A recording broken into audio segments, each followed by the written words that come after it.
Well, it's not going to be a very big introduction. Very welcome to this research fair as part of the Global Forum on Democratizing Work. Lisa and I kind of organize it together. It's pretty straightforward.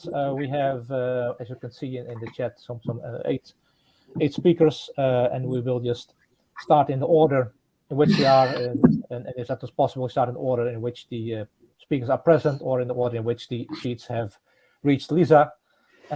Somewhere there between, I hope that between now and 1.5 hours we have, well, at least some nice presentations, hopefully a bit opportunity for discussions.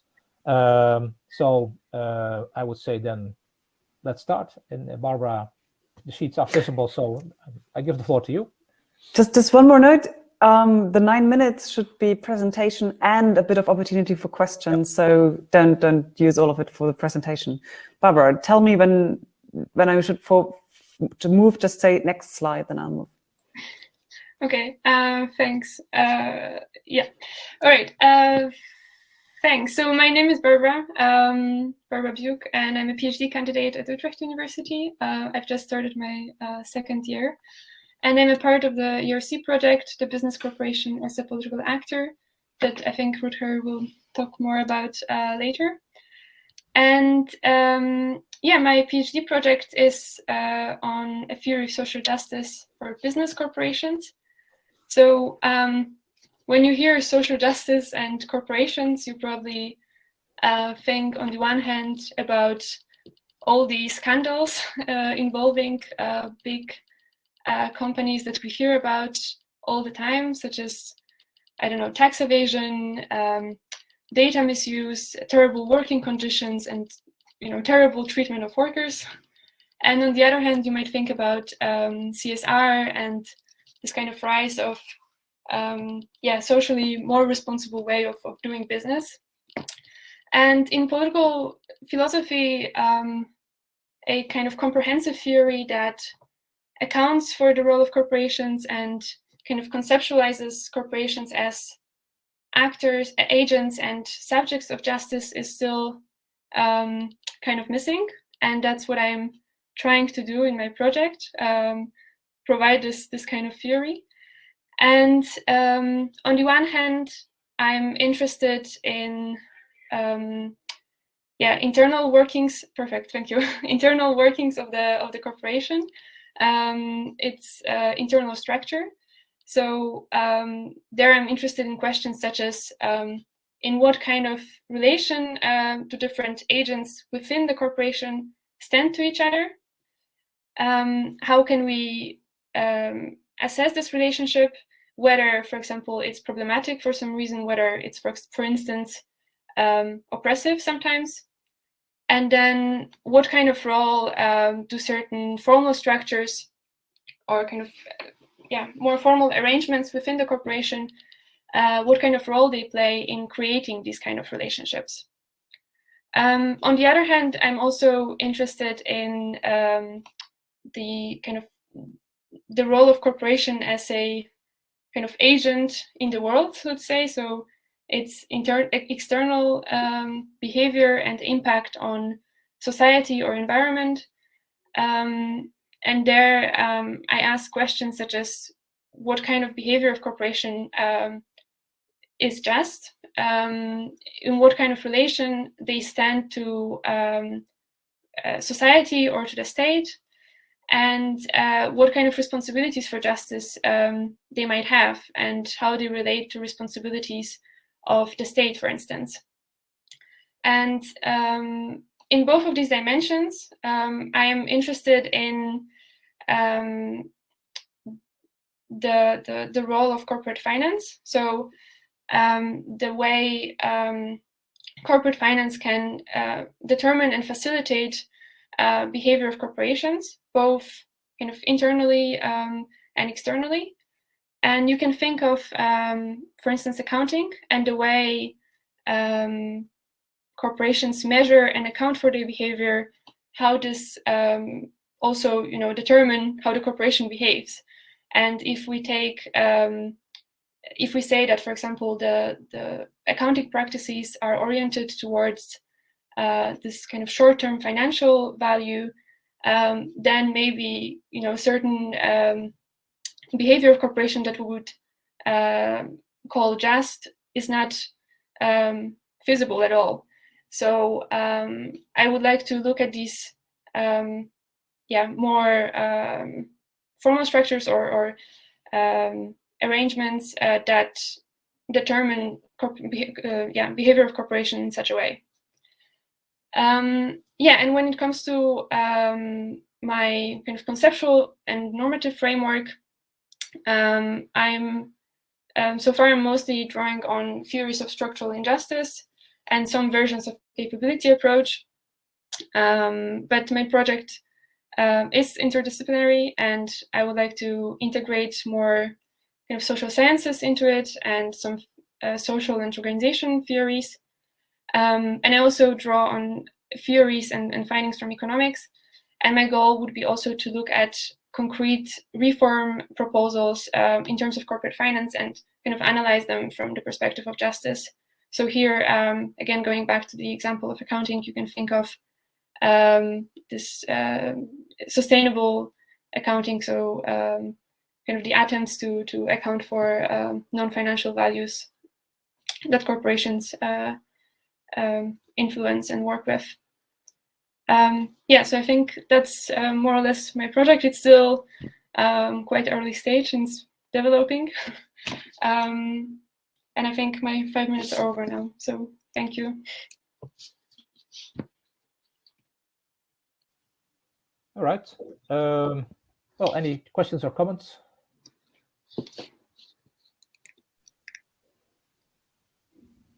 If I could just briefly start, are you aware that there is a field of research called critical accounting studies that look, because you used accounting here as an example, and they are not very well connected to philosophy from what I can tell, but it might be interesting to look at some of that stuff, what they do, and whether it could be helpful. I think it could be connected quite well to theories of systemic injustice and so on.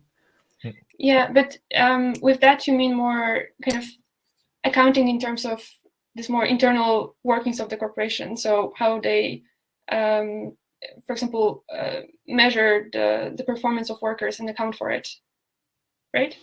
I think that's part of what they do, but there are also broader societal reflections. But I'm not in that field. I just know that it exists. Maybe someone else here is. I actually am, because I moved to business space to accounting some years ago.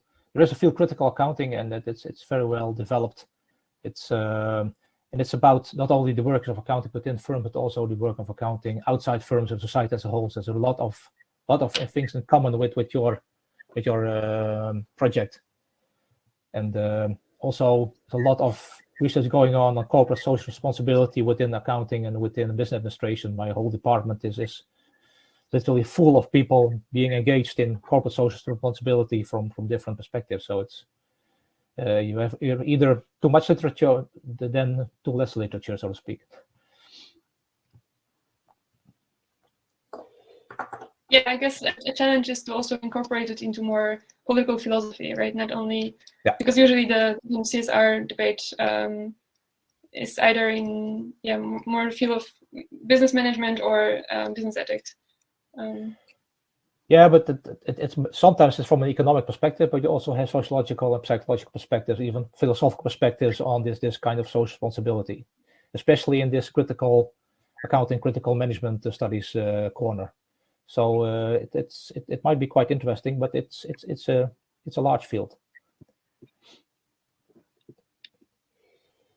Okay, Matthijs. Can I ask a question, Barbara? Sure. Thank you. Now, I'm just wondering, how do you deal with the incompatibility of social justice and the contemporary organization? So I guess most organizations will not have a true commitment to social justice, right?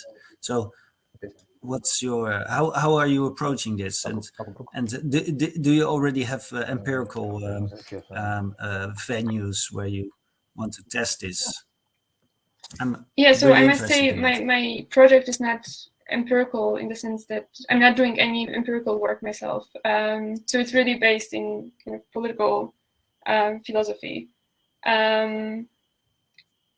So in that sense, it's not a problem that current behavior of corporations is not really compatible with social justice, because that's the goal, right? To say what would be what kind of behavior would be compatible.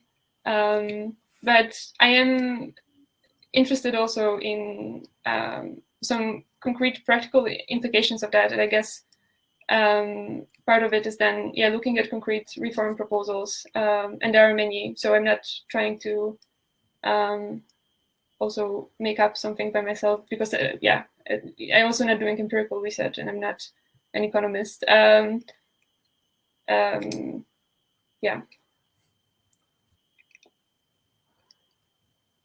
Okay.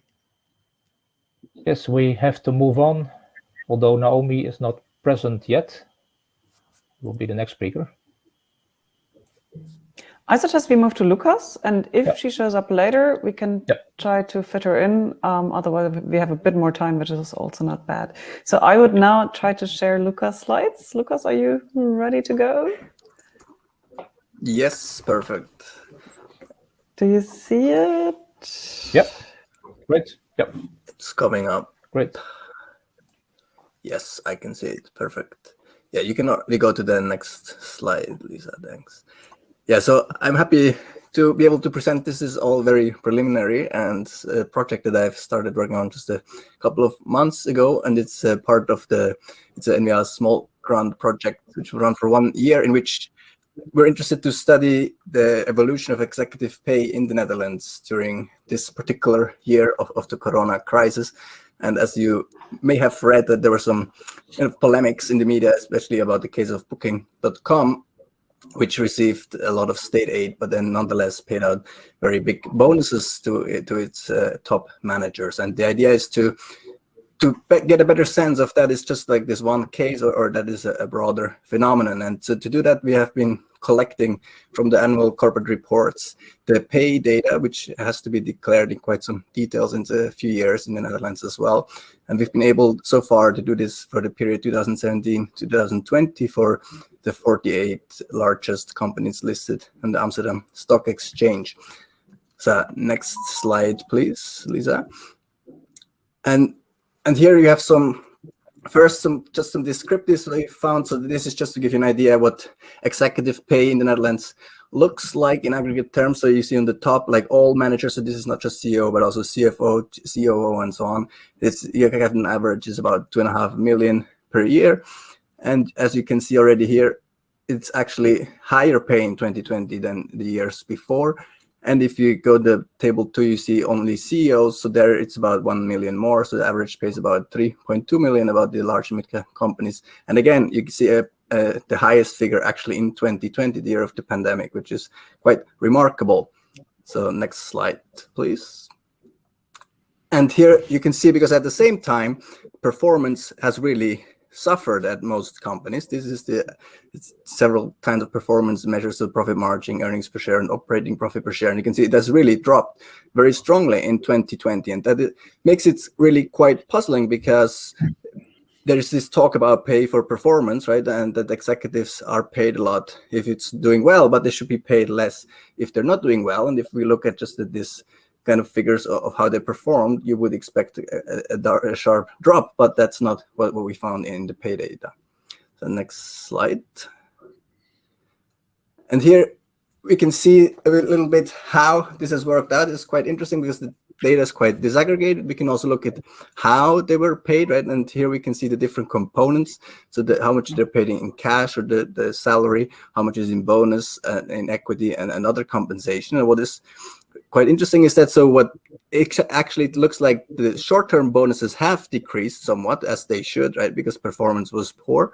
But these decreases have been kind of overcompensated by increases in other accounting components of pay. So then they have just increased kind of the fixed salary, and especially this other compensation category, which is an interesting black box, which they suddenly kind of shoots up. So to make sure that they still get their nice bonuses, they just kind of find other ways to pay them. That's at least what is suggestive of.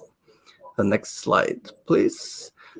And we've also done some first kind of econometric analysis, and where we can see how much the pay has increased. And so already in like net terms, like the increase in 2020 was about 15% bigger than the average 2017 2019. If we also control for performance, it actually, you can say that they got some kind of a pay rise of 30% in the year 2020, despite being kind of bailed out by all kinds of government support during the same year, which I think is quite remarkable.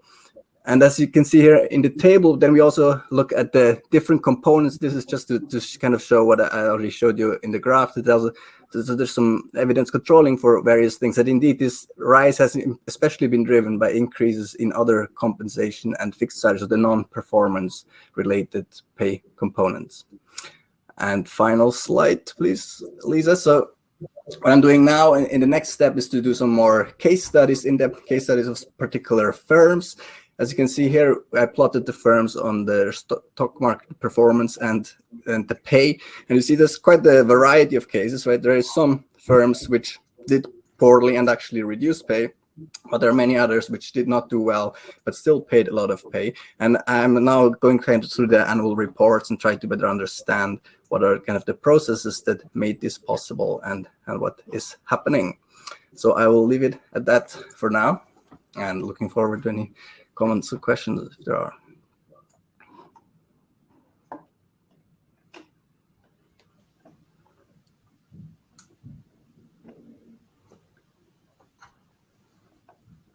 Barbara? Yeah, so you said that you will be investigating the processes that made it possible, but do you have any ideas or hypotheses already now? What was the reason for? Yeah, so I mean, it depends a bit company by company. So I don't really have yet a kind of an overarching argument developed. So I've looked at like 5 or 6 companies by now in quite some depth, and yeah, it seems to be that's quite a number of factors that can be playing in. But I think what this kind of more what seems to be happening in most cases is that they do find some kind of, they find many different ways to justify why they should still get high pay, but all of them find some kind of way. But I think I have to still go through a few more cases to really get a better sense of what the bigger story is in terms of processes. Yeah. Lisa. I mean, it looks like a complete breakdown of the control mechanisms that should hold, or kind of the market mechanism. It seems to show something that you probably already suspect, that this is a pure power game, and they have the power to extract even more. And the fact that they do so in this extra category shows that they try to do so in creative ways, because probably there had been some checks and balances on the other parts of their salaries. I mean, it's super depressing in a way, but from a political economy perspective, it just shows the power of that managerial class in a way, doesn't it? Absolutely, yeah, I think that's exactly right. I think it does strongly kind of support the theories about managerial power, and that shareholders actually maybe don't seem to have so much influence over this, right? Because it's not really in shareholders' interest, one would think, for them to get high pay if the company is performing poorly. But that is exactly what we see is happening. So I think it does indeed strongly support the more the managerial power claims. And I think it also kind of showed that this pay for performance rhetoric is just kind of a farce, because performance doesn't matter. Like whatever the performance, they get their pay. That is yeah, interesting to see. Not entirely surprising, but still, when you see that it's actually really what's happening, it's still a bit shocking, I think.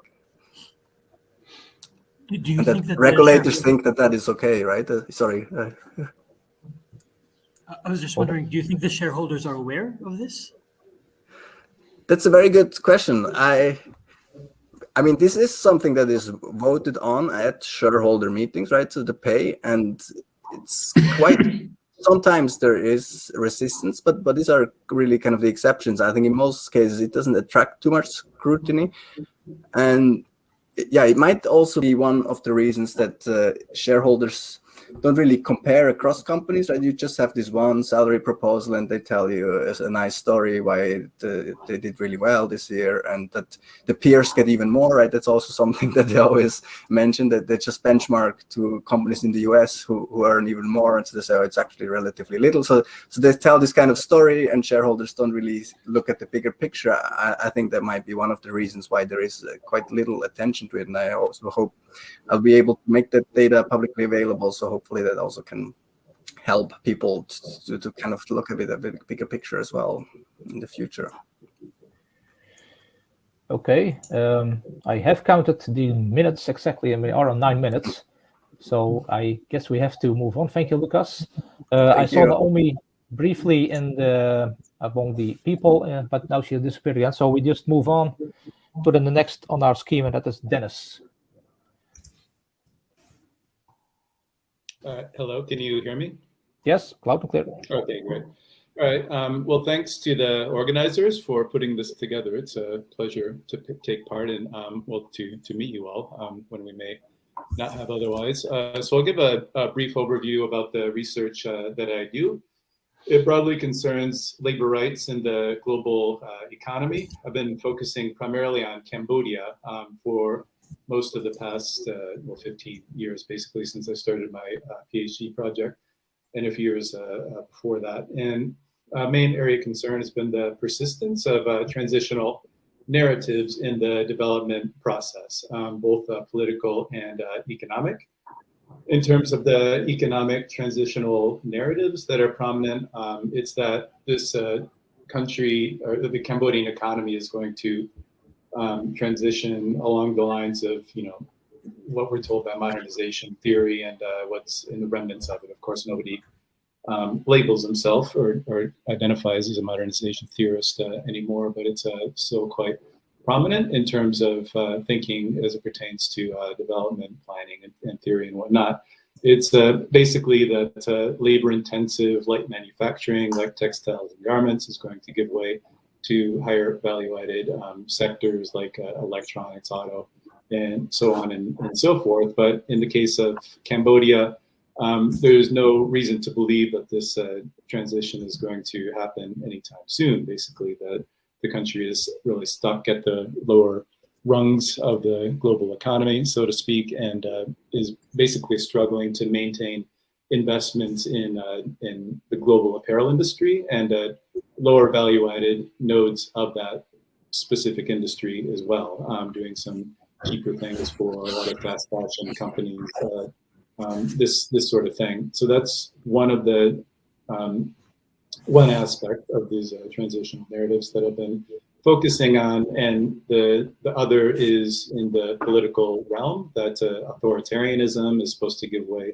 to democratization, and that the fostering the growth of civil society organizations would contribute to that. And so what you find in Cambodia is a proliferation of non-governmental organizations and trade unions and other free media and all of these kinds of things over the previous several years. But this has really come under serious attack over the past 5 years. Basically, the ruling Cambodian People's Party was looking to lose the last couple of major elections, and since then have clamped down on many different civil society organizations. And so that civil society space is actually shrinking. And so one of the things that I'm trying to do is to look at the relation between them, essentially around debates of neoliberal authoritarianism, the ways in which liberal democracy is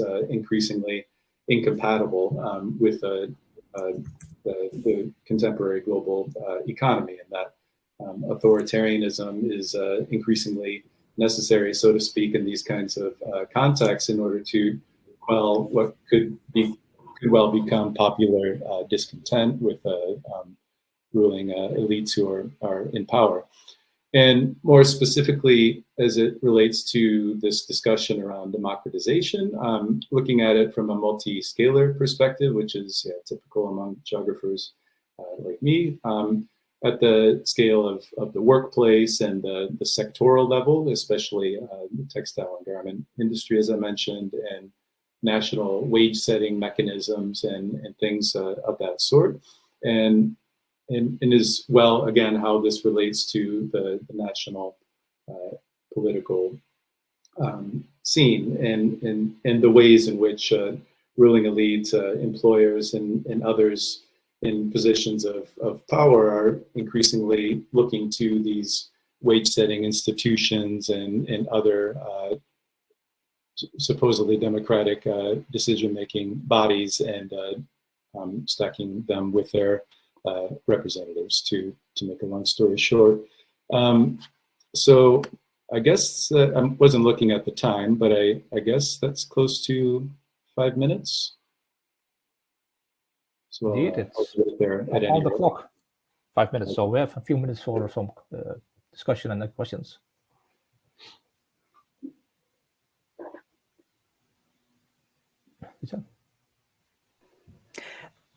Just out of interest, I mean, is there any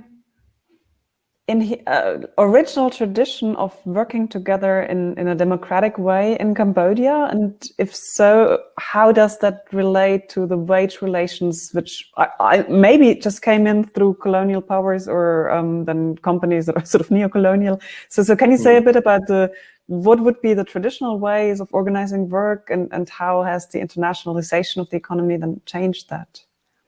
Yeah, it's very different. So the garment industry first came to Cambodia in the mid-90s, the export-oriented garment industry, and well, that was the first of its kind. Prior to that, in the colonial era, there were plantations, but of course there were no decision-making or democratic decision-making processes going on there at the time. There were a few textile factories, state-owned enterprises in the 50s and into the 60s, but these were quite limited in scale. So it was and still is to a great extent an agrarian-oriented economy. So yeah, this type of work is totally new to the country. So these bodies are imported, so to speak, with a lot of technical assistance and myriad trainings and capacity building programs and things of the sort through organizations like the International Labor Organization, international NGOs like the Dutch CNV has been supporting a Cambodian union for a long time, for about 15 years, and run all kinds of trainings on decent work and tripartitism and collective bargaining and all of this. So it's all new to the country, and so it doesn't necessarily correlate with any previous modes of decision making at the workplaces, as far as I can tell. Yeah. Okay. Still have room for one other question or remark.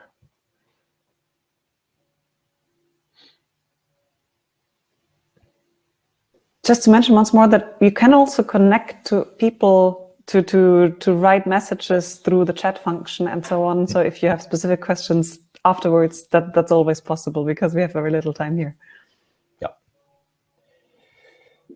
Yeah, because so if there is time for a question, it's just out of curiosity. So can you say a bit more about the impact of the corona pandemic and the close down of factories and all of that, how this has played out in Cambodia and for these workers? Yeah, it's been devastating for many. To make a long story short, I think you can imagine that the social welfare systems are not really in place to deal with something like that in Cambodia. So many workers were put out of work. I think about 40,000 lost their jobs altogether, and many tens of thousands worked less, which can also be devastating for individual and household livelihoods. So it created great hardships, and it really points to the necessity for different kinds of social protection programs in a place like this. And speaking to previous discussions around corporations and the need to better regulate these global buyers and global corporations who use countries like Cambodia as an export platform. You're thinking about H&M and all of these kinds of usual suspects, as well as East Asian transnational manufacturing companies who are also themselves highly profitable as well. Okay. Now the time is up, I'm afraid. So thank you, Dennis. We welcome Naomi. You were scheduled earlier in the program. So are you ready to do a presentation now? Yes, I am, and I'm sorry to be in that late. I had software issues. I'm now presenting on my phone. Oh. I'm not sure if you can see me or if you can hear me properly. Do we have sheets or something like that? Oh, okay, No, I that's didn't great. make Well, any just then sheets, no. the floor is yours. We can hear you loud and clear. So. Okay, thanks a lot. So my name is Naomi Boltring.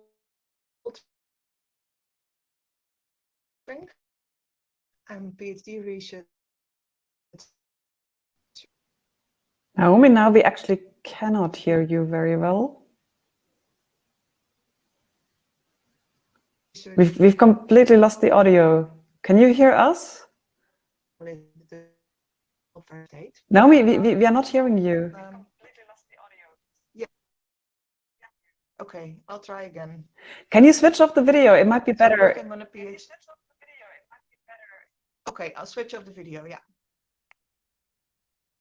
Then I'll just talk.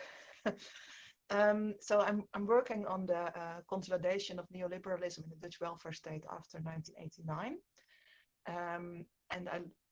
While doing so, I look at neoliberal ideas, practices, and outcomes, so policy practices and policy outcomes. And currently I'm working on a chapter on social security and labor market.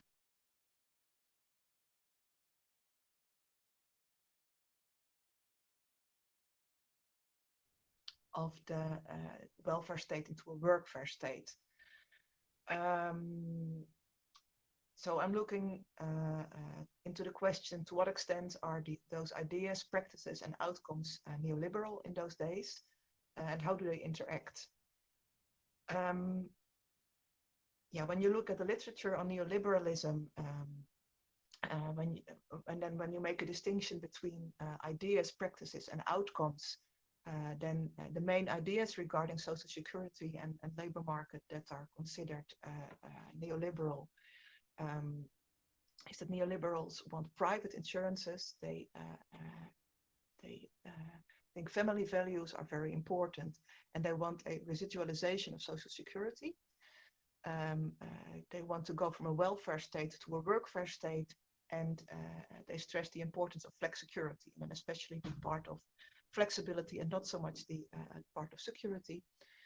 And when you look at the practices that are labeled neoliberal in the literature, you're looking at replacing universal rights by gradual and income-dependent rights and tax benefits. Another practice is the responsibilization of citizens, the diminishing protection of employees, and when executing social security, it's about market forces. Then when you look at outcomes of these policies that are considered neoliberal, it's a residual social security. So basically you're moving from an individual right to what we in Dutch would call an indicatiestelling, an indication. When you look at other outcomes, it's basically the growth of inequality and indebtedness and more power of employers vis-a-vis employees. So then looking at the 1990s, beginning of that, there was of course a high percentage of unemployed in the Netherlands and a high percentage of people relying on social security. And politicians from the liberals, the Christian Democrats and the Social Democrats, top civil servants and scientists, they all consider this a huge problem. On the one hand, because it was endangered.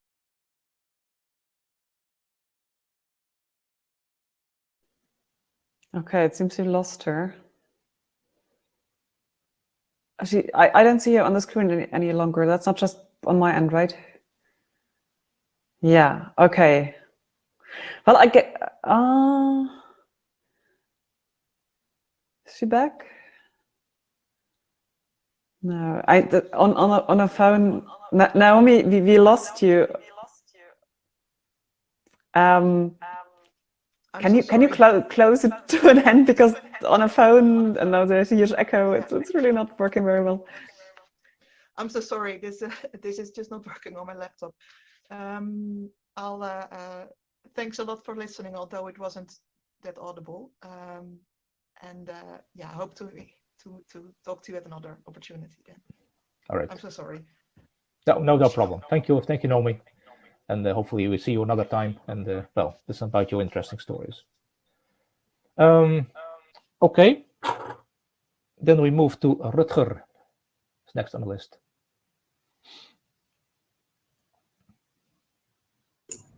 Yes, can you hear me? Can I see the PowerPoint? Yes. So my name is Rutger Klaassen. I'm working at Utrecht University at the Ethics Institute in both ethics and political philosophy, so within philosophy. And I'm the project leader of the project that has been given an ERC grant from the European Research Council. The project is called The Business Corporation as a Political Actor. Barbara was speaking earlier. Oh, now I lost you. Yes. Earlier today, Barbara was speaking. She's part of this project as well. So what we're trying to do, next slide, please, or can I click now? Yeah, is to reconceive the business corporation as an actor within a political philosophy. Most of the literature in philosophy, which has been on corporations so far, has been in ethics. So really think about the moral responsibility of CEOs and top management with respect to societal issues.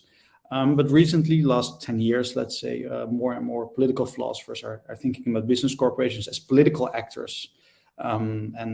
As well, and of course that's connected to the stuff that has already been happening in ethics before, but still distinct. So this starts from a diagnosis that business corporations engage in political action. So we can't only think about politics as pertaining to the realm of public organizations.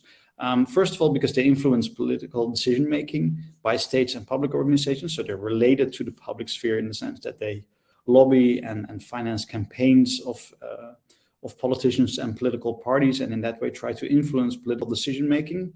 But also, and in parallel, I would say to this, because they fulfill political functions themselves, especially in a global context, in the sense that they execute tasks that are normally fulfilled by states and other public organizations. So they're engaged together in setting standards and self-regulating the industries on a global level that they participate in, and sometimes also provide public goods and services, or at least those services and goods that we, at least in a Western context, we think of as being provided by the state. Next slide, please. So these are important starting points. There's also another sense in which one could say that business corporations are political, and this is the sense in which they are representative structures. So like states and other public organizations, corporations are what is called in this literature artificial persons. So they are not persons of flesh and blood, but they are persons that only exist by virtue of being recognized in law, for which there needs to be a board, so a set of actually existing natural persons who represent what the corporation should do, who make decisions on behalf of the artificial corporate structure. And this kind of abstract personality, as I said, it can only exist because laws recognize it, means that business corporations are inherently related to the state. The state authorizes the legal person of the business corporation. Now, there's a longer story here, which I cannot give you, in which this is discussed, in which it's also pointed out that there were non-business corporations before there were corporations in the Middle Ages, and the structure of corporations in general was at some point transplanted to the business corporation by giving special legal powers, such as limited liability for shareholders, to business corporations. Now, the big question is, for whom should these powers be exercised? So the powers given in law to business corporations, for whom should they be exercised? Next slide, please. This is sort of the playing field. So here you see the pivotal position of the board of directors, who is representing the abstract structure of the business corporation. the state as granting a personality to the abstract person, the shareholders as investors, giving their money and also having decision-making rights or voting rights through which they can control the board. And then in yellow, you see all kinds of different stakeholders, from creditors, local communities, the environment, employees, etc. Next slide.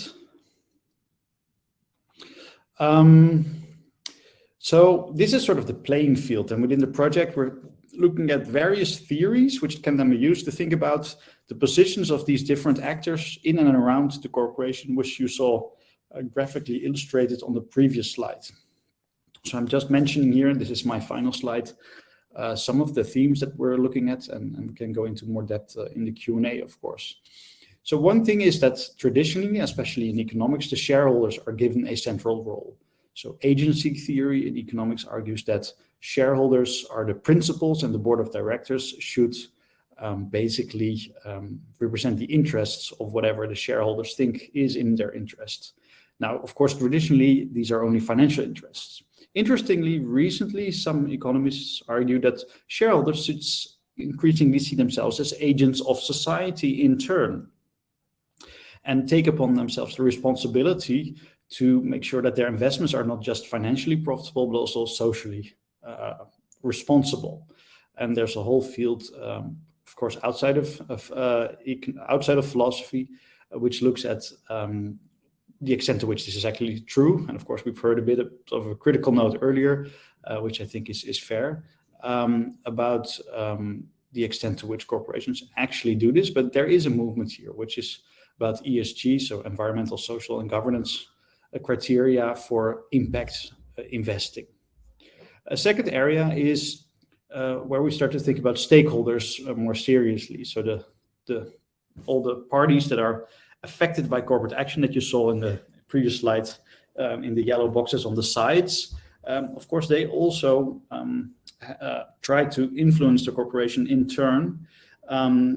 And here there are stakeholder theories which try to theorize this influence of stakeholders and try to argue that boards should pay more attention to these stakeholders. There's one special stakeholder, if we can call it the stakeholder, which is of course workers, and traditionally there have been a lot of debates about workplace democracy in political philosophy. There are also recent debates about corporate purpose and new ideas about having stakeholder councils and other forms of influence for workers and or more of these stakeholders. And finally, there's a traditional theory which says that, well, a corporation should be controlled by states because they get a concession, therefore concession theory from the state. Corporation also have a reciprocal duty to represent public interests that the state imposes upon the corporation. And this connects, of course, to new the debates about regulation of corporations, and also to a debate that I myself personally try to stir up by thinking about the role for citizens in the evaluation of corporations. So not just shareholders and or other specific stakeholder groups, but also panels of citizens that perhaps could audit corporations for their public responsibilities. That's it. Thank you. You almost used all the 9 minutes for the presentation, which was very nice, but only have a very tiny question, I'm afraid. Okay. It goes terribly quickly. It is, yes. Yes, Lucas?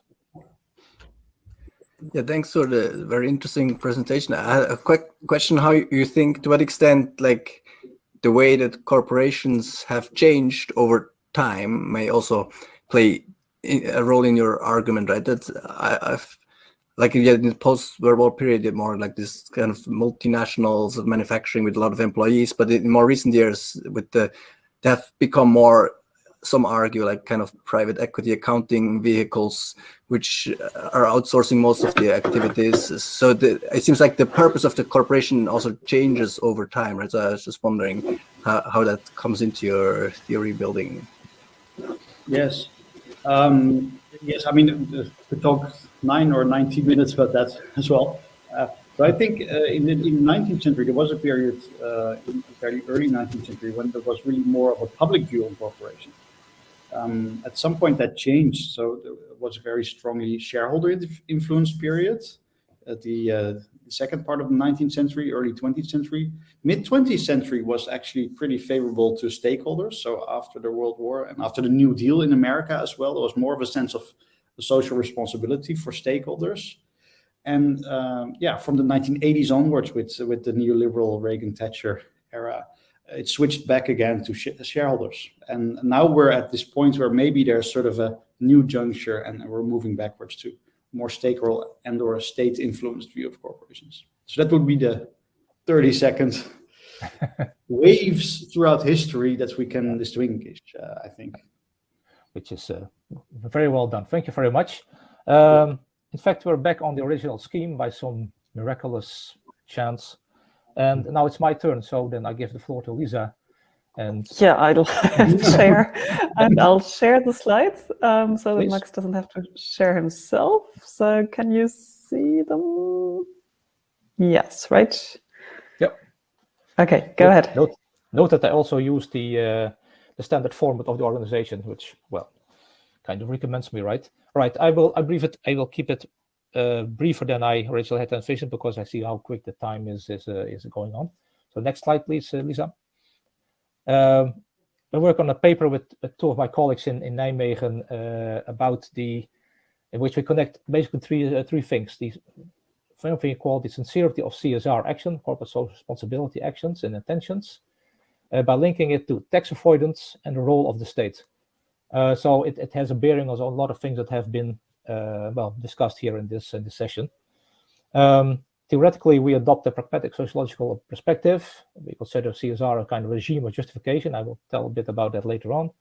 Methodologically, we support this inquiry with empirical evidence by various measures of CSR, tax avoidance, and the role of the state. It's a huge undertaking. I will not report on the methods on the data because my colleagues are still working on it. Right. Regime justification goes back to the work of Boltanski and Chiapello on the new spirit of capitalism. They see capitalism essentially as defined as the need for unlimited accumulation of capital by formally peaceful means.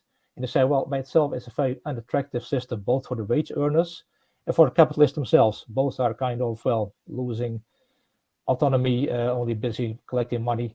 This is a way of going about the economy that is in need of a spirit of capitalism. It's in need of an ideology or a regime of justification, which justifies people's commitment to capitalism and renders this commitment attractive. And they say, well, such a regime could depend on excitement, how people can be excited, enthusiastic about capitalism, although not many will be able to share in its profits. Notion of security, how lives of people can still be secure, are still protected, although not many will profit from capitalism. And the notion of fairness, that somehow there's a sense of justice in capitalism, and there is a kind of contribution to the common good. As we see it, this corporate social responsibility is exactly such a regime of justification. Next slide, please. The next thing we talked about, which also came into the discussions every now and then in the session, is that we look at sincerity of CSR, meaning that as a regime of justifications, in order to be justifying, it has to be sincere, right? And sincerity we see as a consistency between what a corporation does internally in terms of CSR action and what it reports externally in terms of CSR action. It's in the literature, it's called decoupling. There might be a difference between how they internally and externally present themselves. Terms also used in literature are greenwashing and brownwashing. You might be familiar with them.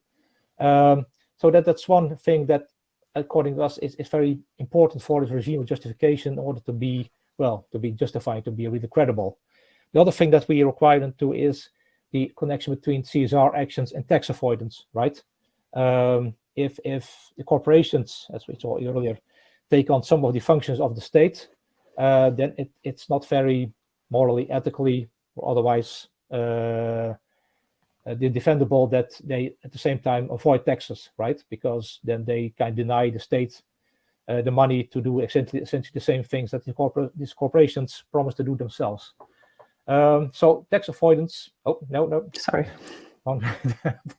Tax avoidance negatively reflects on CSR because, well, let's say in the United States, the financial means to do the same things as CSR does. And tax avoidance, of course, is a serious problem. We saw the Pandora Papers just this week. So this discussion will keep on going on and on.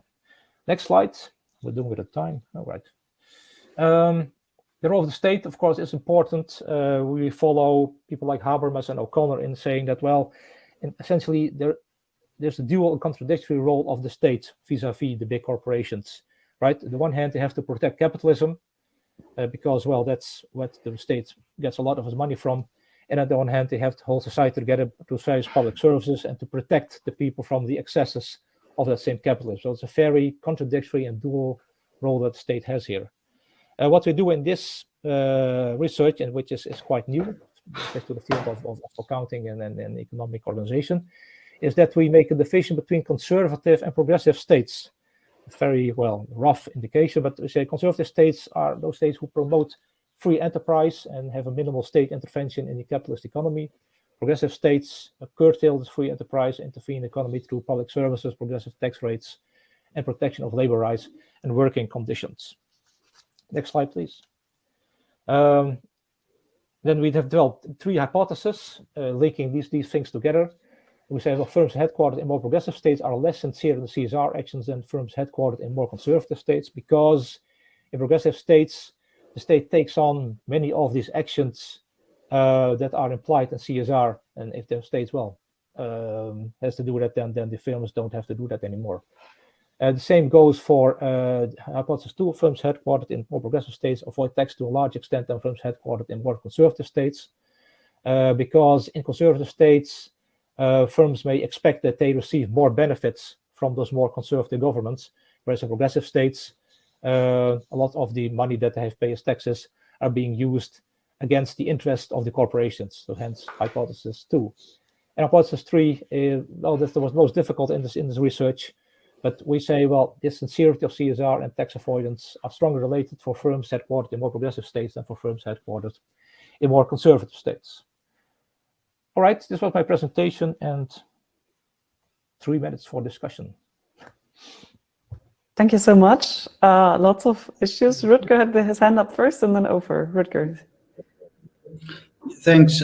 I need to think about several aspects of the presentation, but just for now, so why do Boltanski and Thévenot think that the accumulation of capital is unattractive for capitalists themselves? Essentially they say, and they follow this kind of Neoliberalism process, but basically because they're only collecting capital, it needs a story, it needs a formal justification. It's not enough in itself. That's a main take on capitalism, and that's a basic point of departure. They say, well, even for capitalists, there needs to be a story, kind of the rough individual or the self-made man, which makes it attractive for your capitalist to collect this capital, because by itself it's an unattractive system. The money itself is not enough to give value to their life, so to speak. That's the way to look at it, and it's Boltanski and Chiapello mainly. Boltanski and Thévenot have a quite different take on it, this stuff. Okay. Over. Yeah, I found that super interesting. I was once working on a project that looked at the relationship between progressive versus conservative kind of mindsets. Not with in relation with tax avoidance, but a relationship to inequality of wages within the firm. So would you say that there could be the more CSR, that CSR should be promote not just not to tax avoidance, but also more equality in wages? Yes, definitely. I mean, how can you be corporate social responsible and well have these huge differences in the way you pay your people and employees? So I would say that's pretty much part of CSR. Yes. That could be another hypothesis then. Yeah, exactly. Yeah, oh my God, not more. So all the hypotheses with the tax avoidance. Over, I have to cut you off, because let's take one more question from Barbara and then we have to move on. And there's more stuff in the chat, so everyone watch this as well. Yeah, thanks so much. I also find it very interesting. There's a lot of issues, but one thing. So also about the Rutger's question, what I thought immediately when listening to the presentation, I thought about like the role of narrative. So like there is, I think also within economics, like the study of like the role of narratives. But on the one hand, Barbara, a short like question, please. So on the one hand, okay, then never mind. I don't have a short question, so we can talk. Okay, let's do this then. The two of you should probably talk more then.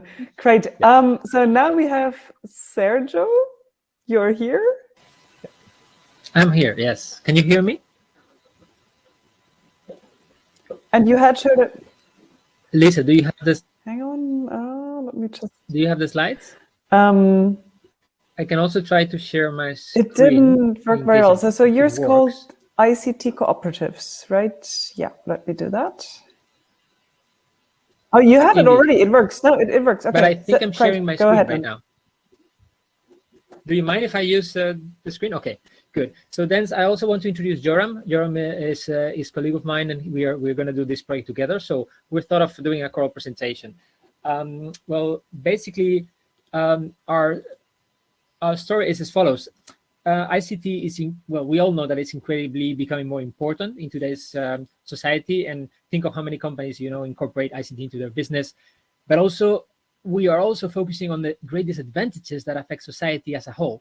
For instance, Amazon is in the spotlight for indecent working conditions, for anti-competitive behavior, spying on their workers. They discourage labor unionism and environmental activism. And as a result, there's ongoing political and civil society campaign called Make Amazon Pay, for instance, which is giving them some trouble. We also have artificial intelligence technologies, for instance, which are developed by private companies and that sometimes incorporate unethical surveillance features or biases. And bias is, for instance, the focus of the Algorithmic Justice League initiative, which is also pointing at this problem.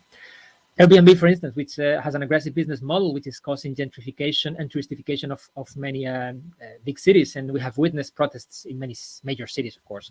And then complaints, for instance, about Uber range from low wages, work pressure, lack of transparency in the management, gender discrimination in the company. So, well, similar complaints have also been heard from Global, Uber Eats, etc. So the question here is, why? Such problems can sometimes be explained by the nature of shareholder capitalism.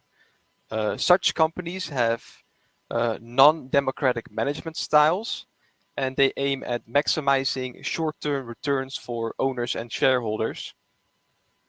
And this is typically at the cost of holding back productive investment. It contributes to inequality, and it causes environmental degradation. And this is where cooperatives come into play. Cooperatives stand out for their management style. They differ from the traditional organizational model because cooperatives are run democratically. They engage different groups of stakeholders, and they typically manage their impacts. This is in line with what the New Economics Foundation recommends, which is to change the ownership, the control, and the purpose of corporations. And among the many types of corporations, we are mainly interested in the worker cooperative, which is a cooperative that is owned and self-managed by its workers.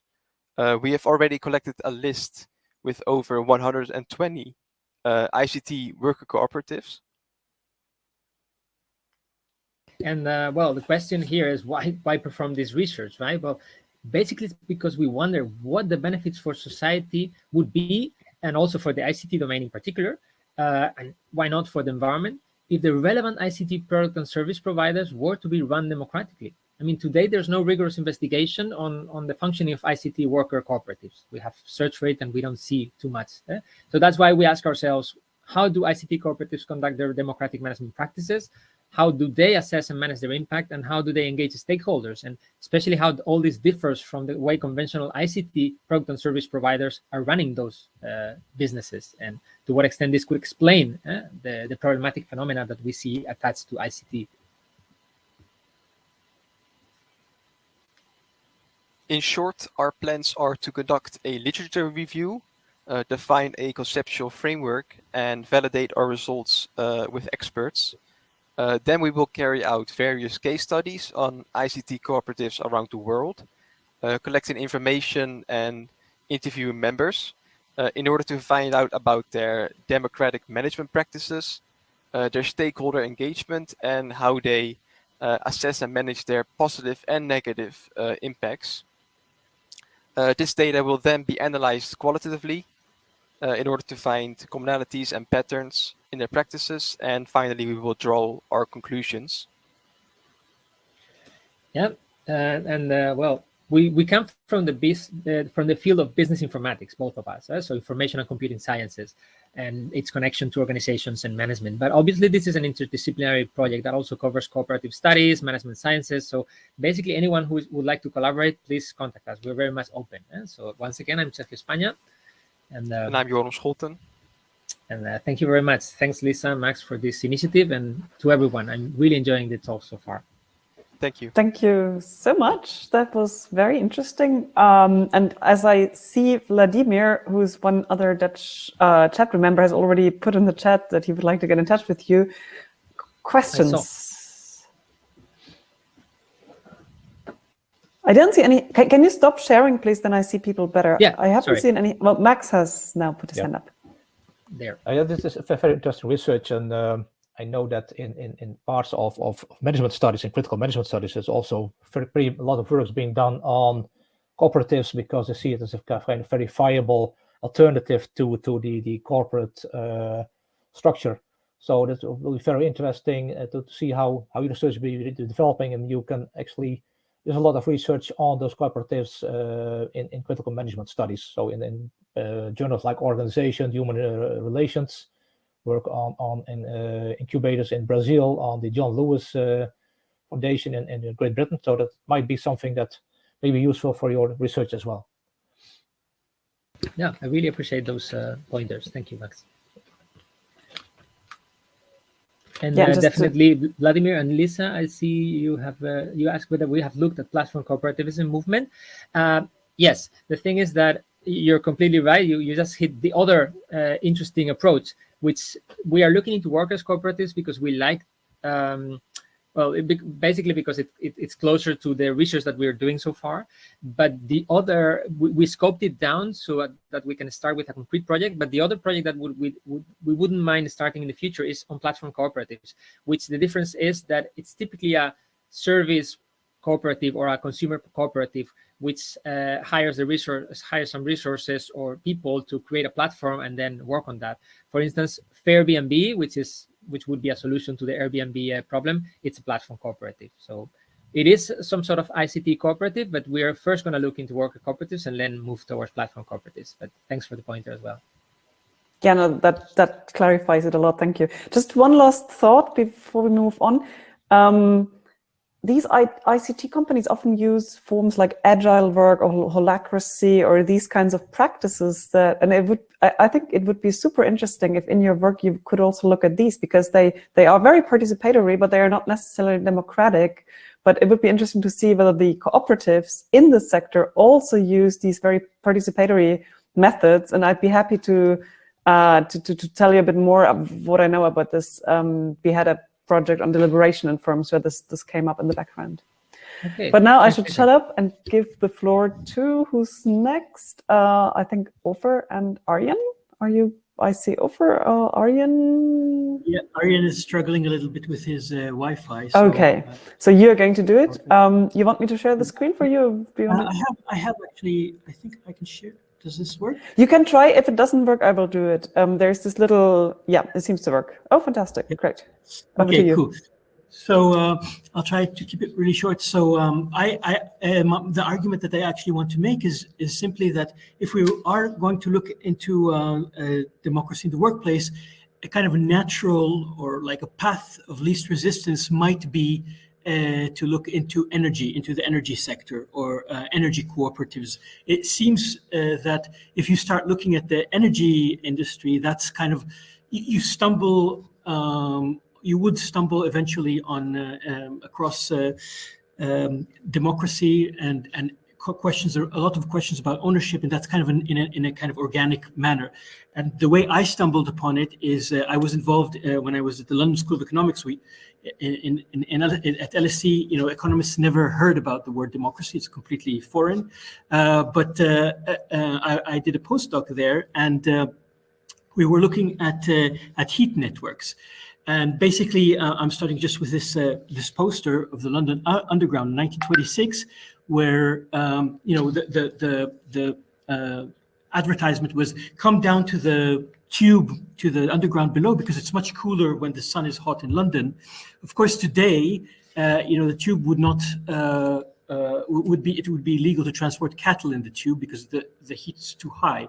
So from 1926 until today, we see an increase of temperature of about 15 degrees Celsius. And the reason for this is what is happening in the London, the soil around the London Tube. It's a kind of clay that absorbs, every year it absorbs heat.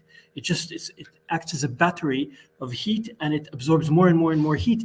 And the tube, they know that it will continue to rise, the temperatures in the tube, and they just don't know. There's excess heat. They don't know what to do with it. And the paradox is that London is suffering from heat poverty. So just 100 meters from the tube station, there are people who are literally freezing from cold. This is just 100 meters away. So we see clear inefficiencies. On one hand, we have excess heat that people don't know what to do with it. On the other hand, we have not far away people dying from cold. So the idea that the project that I was involved was to extract heat from the tube and from other sources of heat in the in London, for example, sewage, large servers, etc., and to bring it to people who are in a state of poverty.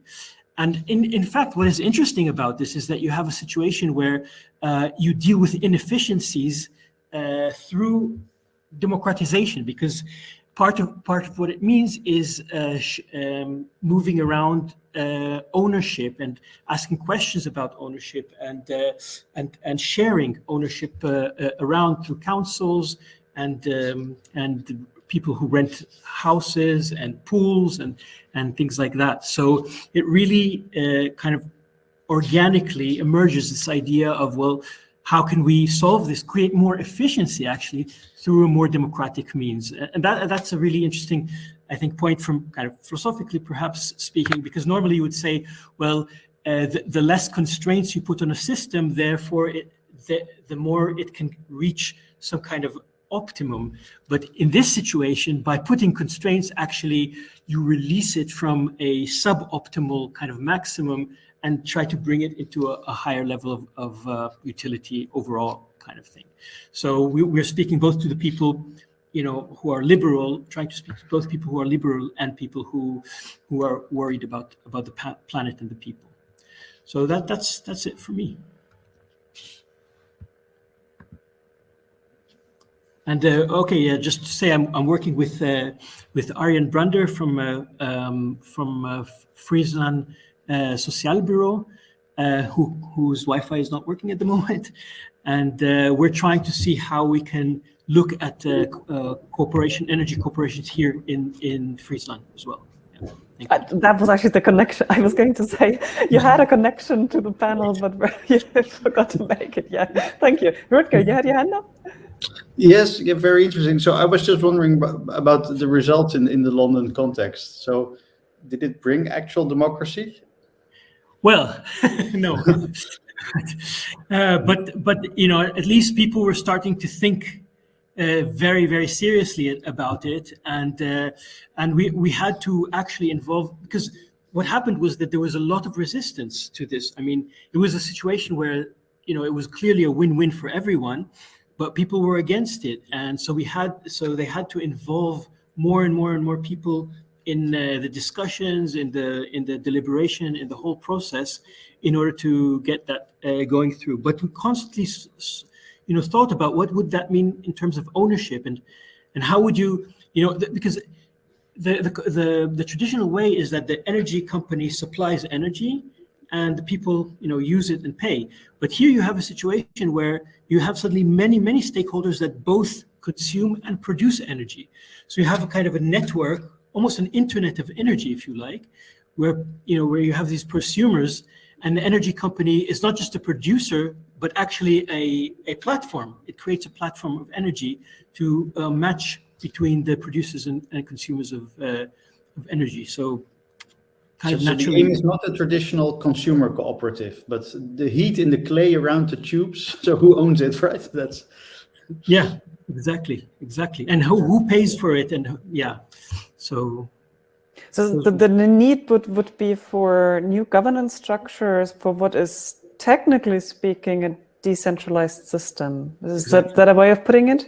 Yes, exactly. So, and the whole legal system is not made for this. So we had to think about what implications does that have regarding ownership, regarding rights, and regarding social acceptance and things like that. Yeah. Okay. Other questions or comments? I'm just as a note, I'm hearing these kinds of questions more recently and in the last 6 months or so about how the energy transition will really require a lot of decentralized organization instead of having these huge, very often international energy corporations, and how we need new organizational forms for this. So I'm not an expert in energy transition, but it sounds like actually lots of the technologies that would be used for that will require new forms, and maybe that is also going to be an opportunity for thinking about better governance structures that are more democratic, tied to the local communities and so on. So that could be something that tomorrow, when the day is on decarbonizing, that there might be opportunities to pick this up again. Okay, if there are no further questions, then thanks, Ofer, and I hand over to Matthijs, our last speaker, and we're right on time. Over to you. Yeah, thank you, Lisa. Thanks for inviting me. So my name is Matthijs Bo. I don't have a presentation. I do have a couple of links, which I will put in the chat just to tell you a little bit about my background. And so I'm a work psychologist, and I'm based in a business school in Lincoln, actually, in the UK, but I am Dutch, so hence that's why I'm here.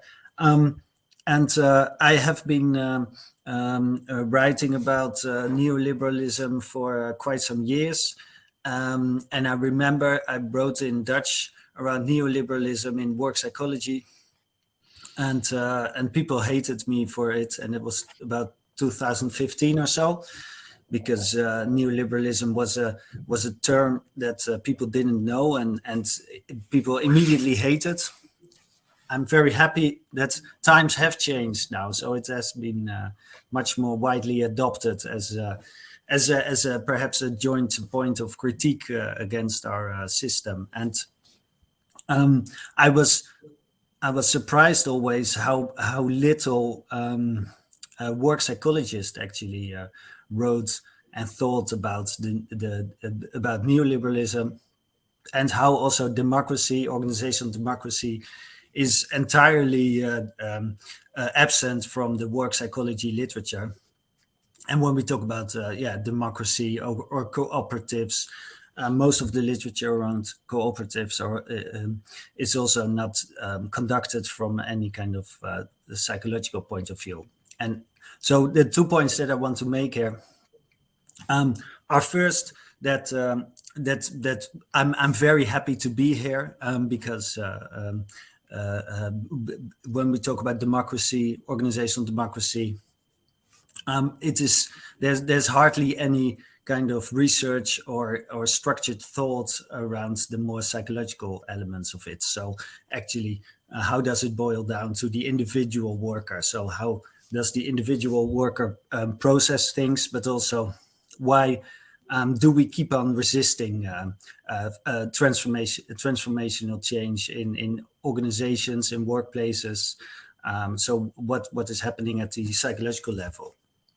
And so I've been writing about, for instance, about the neoliberal fantasies that we all have in society, as individuals, as collectives, around for instance, meritocracy as one of those really core beliefs that underpin our continued belief in neoliberalism, and hence why it is so incredibly difficult to really escape our predicament, to get out of it, to really make something of these alternatives that exist out there, because there are really interesting and relevant alternatives, like we've been speaking about in terms of worker cooperatives, democracy, and so on. I've also wrote a book around workplace dignity, and dignity is really, for me, dignity is you cannot advocate democracy without also, in my view at least, dignity. Not so much dignity as a term, but dignity as a set of practices, as an idea. So because we also have to face the inherent failure of democracy, of course, when it becomes the tyranny of the majority, as we all know. So we also need some kind of counterpoint to it. So a values-driven belief why we are actually advocating for democracy. And so, in my view, dignity can be such a more value-based concept. So dignity as in the respect for the intrinsic worth of people in organizations. And in my own theory, not just of people, but much more widely. So dignity of the planet, ultimately. So the dignity of animals, of resources, of nature, of and what we often observe is that organizations are very good in protecting the dignity of one group, so let's say people, but then they utterly disregard the dignity of, for instance, animals or whatever, or the planet. And so the exploitation of natural resources is then completely justified in the organizational actions. And so the second point that I want to make is how much time do I have? Not so much. So I will just very briefly point it out. I've put a link into the Future of WOP. So I co-founded a movement in my field of work in organizational psychology, which is called the Future of WOP movement. And and with work psychologists, we try to actually also influence our own field and our own academic practices. So I think we are not just activists outside of our own universities trying to democratize and decarbonize and so on society, but that also means we should start with ourselves. So hence our movement in my field of WOP, and it's already 2 years ago that we published our manifesto for the Future of Work and Organizational Psychology. So that's the first link that I put in the chat here. So which is a manifesto, of course, heavily based on ideas of dignity and democracy, but also to actually change our own institutions. And the manifesto was written for WOP scholars, but I think it extends more broadly beyond that. So these are basically 2 domains that I've been active in. Thank you. Thank you very much. We have some time for questions. Rutger and then Max. Yes, great. I was just Googling you and you saw you have an article on the absurdity of the work floor. Yeah. Also in university context. So I'm looking forward to read that. Yeah, can you say a bit more about the obstacles to overcome and why it is so hard to overcome, let's say, the meritocratic belief set that we have in terms of thinking about workplace? Yeah, because they are so fundamental, of course, to our, so ultimately, in brief, of course, because we don't have much time, but in brief, as human beings, of course, we have a fundamental need for security, for a sense, or we use the term ontological security, right? So the idea of an identity, of a feeling of oneself, and any kind of change in our lives, of course, is threatening our sense of self, our very identities in which we are invested. And so much of our identities and are strongly connected to ideas of if you work hard, then you will be successful in society. But there was this clip of this 4-year-old girl in the UK who was talking about this 18-year-old tennis player who won the US Open, I think. And this 4-year-old girl was talking about, if you work hard enough for it, you will achieve success in life, and which shows how much this plays out and how much this is part of our socialization at such an early age. This indoctrination, really, right, of meritocratic beliefs in this case. So it's yeah. So what we have failed, I think, is to offer really appealing alternatives. So we keep on critiquing as scholars, but we offer too little of an appealing narrative of how organizations or how workplaces or society actually could look like, in my view. Max?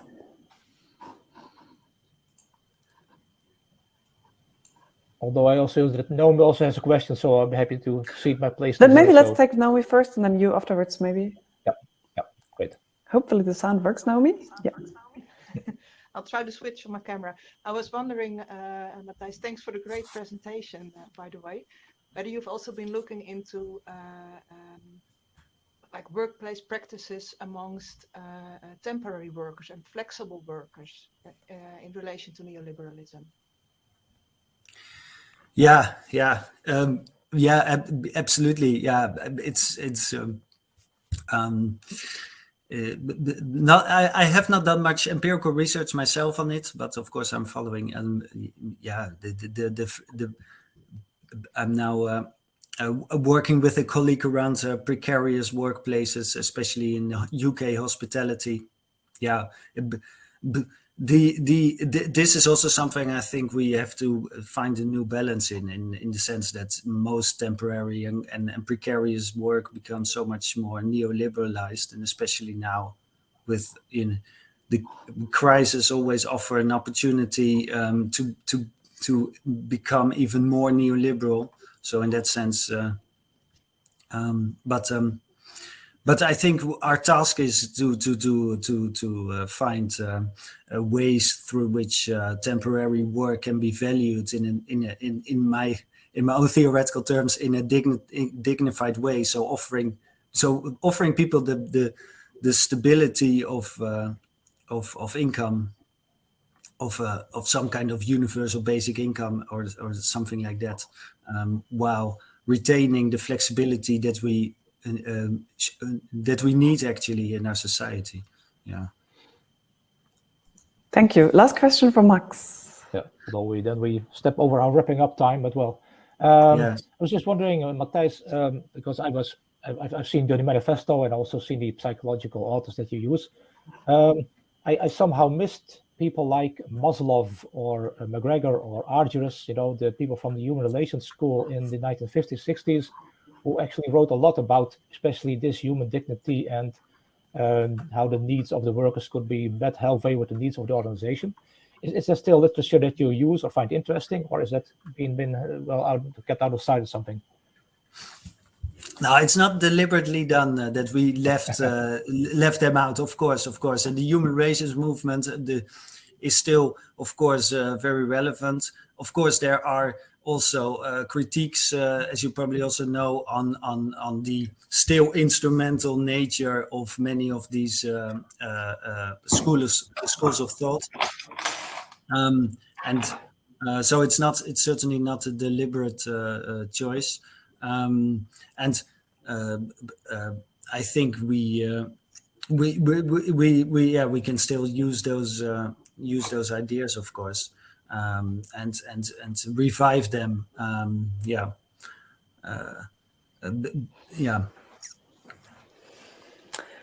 Okay, I'm afraid we're almost out of time, but this event was very much intended as the beginning of conversation. So I would invite all of you to just get in touch with each other bilaterally.